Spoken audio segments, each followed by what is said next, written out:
What's up, you guys? I'm back again for another video. And this time we are doing Teen Mom OG, Season 9, Episode 2. Y'all know I'm slowly getting back into these episodes, so now we're on Episode 2. Last time I did Episode 1. Eventually we'll get back to Episode 4, which is this week's episode. But bear with me. So I'm going to just jump right in. I don't want this video to be too long. I say that in every video, but they always end up being super long. So let's see how this turns out. I'm gonna start rambling as usual. So we're gonna jump right in with Mackenzie's honey. Apparently Mackenzie has a fitness channel, and I didn't know what Mackenzie did until today. So I'm glad to hear that she's doing something besides pining over oh boy. She has a fitness channel as well as a offer to go to Florida to do something that has to do with fitness. I didn't really understand why she was going to Florida, to be honest with you. I'm assuming it has something to do with the fitness brand that she is like affiliated with. Not like her channel, but like the brand that she's affiliated with. I think that that's what the offer was from. Um, so yeah. She takes the offer at the end, and her sister thinks that she should take it. Her father was a little bit sad, but I think she should have took it. I didn't think she was running from Josh. She said people were gonna think that. I didn't think that. I don't even think anybody thought that. So, I mean, I don't know. Her sister said she should go. I agreed. But she did call Josh, and I was kind of confused because she asked him a question. She said, what do you want with us? And I was like, why is it his choice? What do you want with you guys? That should be the real question. You're the one with the job offer on the table, so like, what do you want for your relationship? I don't understand why you're asking him only. And then he didn't even answer the question. He just said, you're gonna be in Florida. I'm not gonna know what you're doing. You're not gonna know what I'm doing. And I was just like, well then, don't ask him that question no more because he sounded completely over it, unbothered, and unfazed by anything that you're even talking about. He did not care if he went to Florida or if he went to Nova Scotia, honey. So you might as well just go. Don't pay attention to him. Forget about him because I feel like he's forgotten about you at this point. So I always feel like Mackenzie's kind of pining over Josh a little bit, and it doesn't always seem like it's being like, I don't know. It almost sometimes it feels very one sided with her, and I don't know how to feel about that, Mackenzie. So I think you, girl, move on. I'm over Mackenzie. I'm over the whole situation. I couldn't. I'm about to just go on down to Caitlyn and Tyler because they were a little bit more interesting this season. Because Caitlyn, Caitlyn sus, you took my advice. Because y'all remember on the last video, I told Caitlyn, what did I tell her? I said Caitlyn needs a job. That's what I said. In this episode, Caitlyn, not only did you take my advice, Caitlyn, you took my advice, you ran with it, and you took action quick, okay? Y'all like I'm taking credit for everything Caitlyn's doing. Caitlyn ain't ever seen my video. She can care less about what I'm saying. But Caitlyn, you did, well, you didn't get a job, but you do got something going. Caitlyn is into microblading now. And I thought microblading was only for like eyebrows. But her trainer was saying something about, eyebrows, armpits, areolas. I was like, areolas? For microblading? Ooh. Okay. Anyway, Kayla, I'm just glad you found something else to do to preoccupy your time besides this show. That's exactly what I had told you to do, Caitlyn. So I'm glad you listened to your boy. I'm just saying, I'm so proud of you, Caitlyn. Don't drop the ball on this, Caitlyn, though, because you have started several ventures before that didn't pan out, as we saw. So I'm gonna need you to stick with this one to the end. It is kind of like a job. You was practicing on your mom. This is okay. But it won't be a job if you hire some people up under you, and then you get them to do the microblading, and you do the training and the HR and the whatnots. Because you were joking around about Tyler doing the bugs and him being your bitch and everything like that. No, ma'am. Tyler got his own business. Apparently, COVID's affecting it, and I think it's affected Tyler's clothing business because they were shipping that stuff from China. That's what I think. But Tyler still got his business, so he can keep it books until China, start shipping stuff back over here. Them clothes he was, hustling. Then, he can't do your books no more because he has to do his own books, honey. But I like the idea, Caitlin. I think you should stick with it. Um, I'm just saying. And then I do think you were onto something. Forget what Tyler was saying about you buying a place for your business because I think you need to wait on that. I think you should wait till you get you a nice solid book of clients, a nice clientele before you start buying places. Right now, do like all the other people do in their living room, in their basement. Go ahead and do your microblading. Look, if you're real good, you can do microblading on the sidewalk, okay? People will come to you if you are skilled. So you ain't gotta have no fancy place with no storefront and nothing like that. Wait till you get you some real business and then you go that route, okay? Because then it's actually worth it. But Caitlin, I am proud of you, sis. I am real proud of you. So I'm just gonna move right along because I ain't got nothing negative to say about you. So I'm about to just go right on down to Macy. Macy. You is talking, to Tyler for some advice. uh, there ain't nothing wrong with that, Macy, but I just thought that was kind of funny how they do that in there. Because I don't really think you guys really talk to each other like that normally. But I thought that was cute how they kind of had you reach out to Tyler, for some advice. I found it kind of odd that Bentley suggested counseling. I don't know why. I just feel like that's kind of odd for somebody his age to be like, I want to go to counseling. But that kind of just shows you where he is in his maturity. So I think that's awesome that he's actually thinking about doing that, especially if he feels like he needs it. It's good to identify that if you're young or not. But it's just, I'm bothered. I'm real bothered about how Bentley feels about his father and being neglected. It really rubbed me the wrong way. I was very sad for him. It's very sad to even have to feel that at that age. And Bentley is so like mature. He talks like he's mature.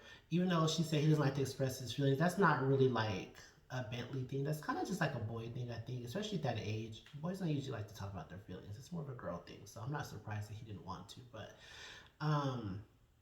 they were talking to Ryan's parents, and they were basically talking about his triggers and all that other stuff. And they said that Macy was one of his triggers, and I was just like, oh no, your child's mother cannot be a trigger because that's something you have to deal with until your child is 18. She can't be a trigger that long. Y'all gonna have, that's who needs to be in counseling. You and Ryan Macy need to be in counseling because there's no reason they should be identifying you as a trigger, honey. That's not a good thing at all. So for you guys to have a son together and you have to co-parent, that relationship needs to be fixed. It needs to be solved. It needs to be talked about in counseling. When Bentley comes out of that counseling session, Macy, you need to go right in after him. So you and Ryan, need to go in because the doctor already said he don't think it's time for a father-son session. So you might as well do a baby mom and a baby daddy session. You got time for that. It's been time for that. That's been way overdue. So I think you should go ahead and do that. But Macy was very, very emotional because she was, when Bentley said he felt neglected, she said that's something she never wanted him to feel. But Macy, you can't control that. I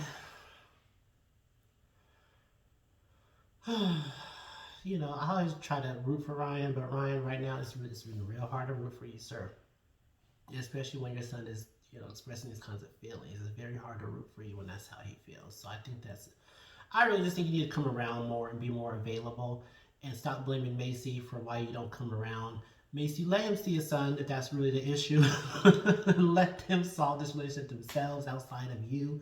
You are not making it better. You never make it better because it doesn't matter what you do or say. Ryan is going to feel like you are the bad person. You are always going to feel like Ryan is the villain as well. So until you guys fix that relationship in counseling, go ahead and let him see his son, Miss Thing. Let them go on down to the park, throw a ball. I don't know. Do what they got to do. I just really think this is fixable. I think it's very, very fixable. And I just feel like, there's too many hands in the pot. There's too many people saying this and that. There's too many people putting stuff in people's heads. I just think that this really can be fixed and solved. And I really look forward to seeing this solved this season. I feel like this is going to be the season where this changes. I really think it is. One thing I am happy about, I am happy that Ryan is around this season because it seems like he's been on every episode so far. I'm glad that Ryan is around to say his piece and to defend himself because I feel like sometimes, Ryan, when you disappear off the show, you can't defend yourself. And Macy used to say whatever she wants to say about you and spin the narrative however she wants it. You're not here to say nothing. So this time, I'm glad that you're here. Speak up. Let us know how you feel because we know everything Macy say ain't true. We know it ain't all true, but we gonna need you to speak up to let us know what is the truth, okay? Because we want to hear your truth. I'm just saying. That's how I feel. Moving on down to Amber.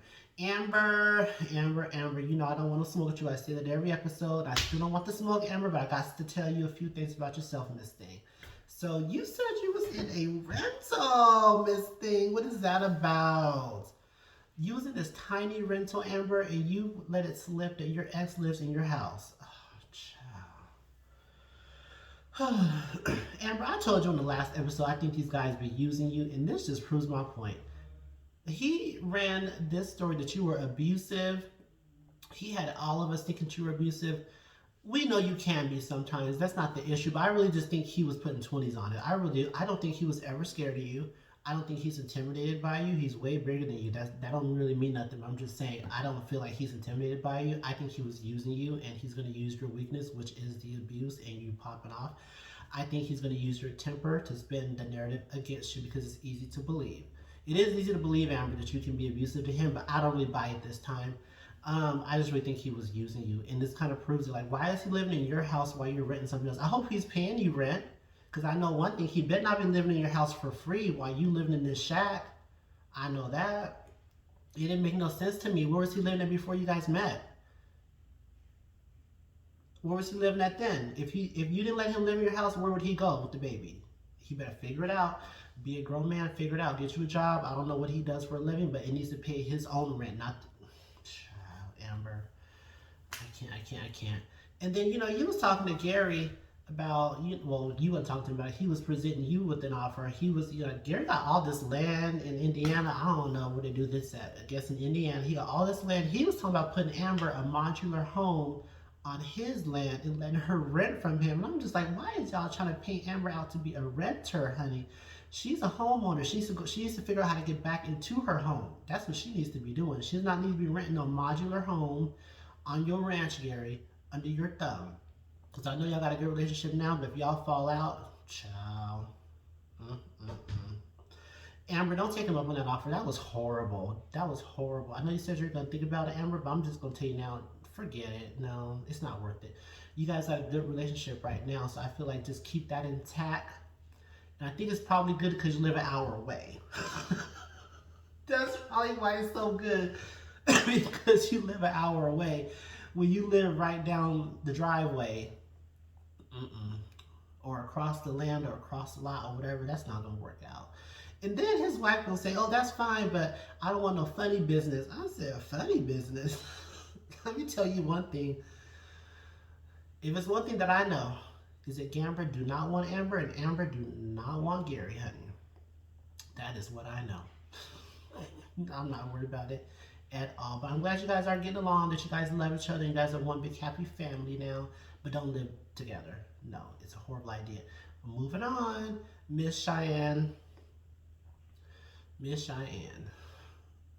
So this thing, she is embarrassed to tell everybody she is dating Zach again. I said, you know what, Cheyenne, this is why you embarrassed to say that you didn't say you was embarrassed. You said you didn't want to tell Corey. And this is why.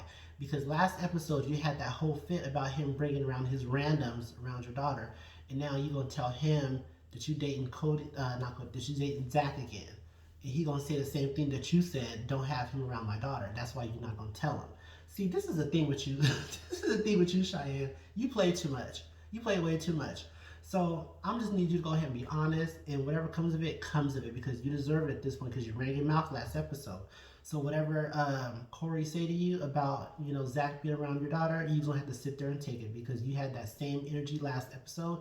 So I wouldn't blame him if he had that same energy with you, Miss Thing. I'm just saying. Corey's going back for the challenge anyway, so maybe you should tell him after he leaves. Maybe he won't care. Maybe he won't care, Cheyenne. I do not know. You said she wouldn't tell her friends either. So this is the thing with you, Cheyenne. There must be a reason why you don't want to say. I don't know what that is. We're going to find out soon. But there is a reason why you don't want to say you're dating Zach again. And it's very telling. When you don't want to tell people that you're dating somebody, that you're back with this person. Usually that's because they don't like him for you.